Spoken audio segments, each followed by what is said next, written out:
সেনাবাহিনীর সদস্যরা ও traffic police একসাথে যানবাহন থামিয়ে কাগজপত্র যাচাই বাছাই করছেন। হেলমেট ছাড়া মোটরসাইকেল আরোহীদের থামানো হচ্ছে।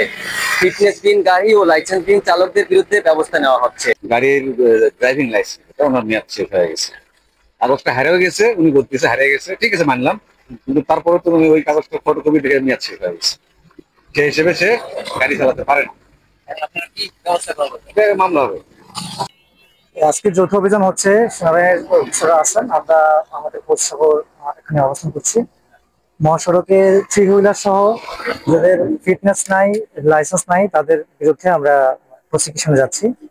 এই ধরনের গাড়ি পাওয়া যাচ্ছে, আর অনেকগুলো গাড়িরই ম্যাক্সিমাম গাড়ির কাগজপত্র এখন আছে।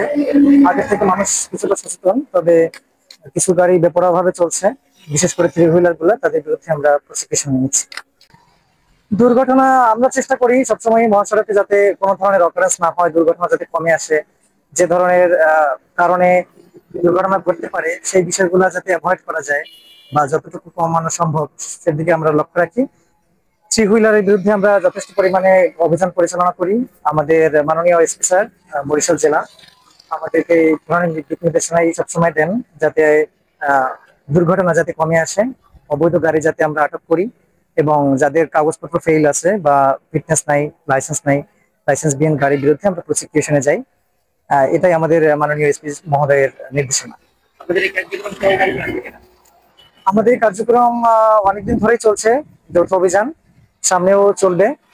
ইনশাল্লাহ আমরা একটা ভালো আউটপুট পাচ্ছি এখান থেকে, এবং আপনি জানবেন যে আমরা বরিশাল জেলা সারা বাংলাদেশের মধ্যে মোটামুটি প্রসিকিউশন ক্ষেত্রে এবং জরিমানা আদায়ে সর্বশ্রেষ্ঠের দিকে আছে।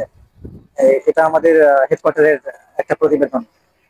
বিষয়টা হচ্ছে যে এখন আমরা চেষ্টা করছি আরো সামনের দিকে যাতে অবৈধ গাড়িগুলো কমে আসে, এবং যাদের কাগজপত্র নাই তারা যাতে আইনের আওতায় আসে এবং তারা সচেতন হয়।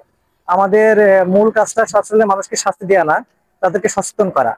যেমন এখানে মহাসড়কে আপনি দেখবেন যে প্রচুর পরিমাণে অ্যাক্সিডেন্ট হচ্ছে, দুর্ঘটনা ঘটছে, এবং আমার চোখের সামনে অনেক দুর্ঘটনা আমি নিজেই দেখি। এর মূল কারণ বেপরোয়া গতি, থ্রি হুইলার, আর আপনার যারা অদক্ষ চালক আছে তাদের কারণেই মূলত এই অ্যাক্সিডেন্ট গুলো হয়, দুর্ঘটনা ঘটে।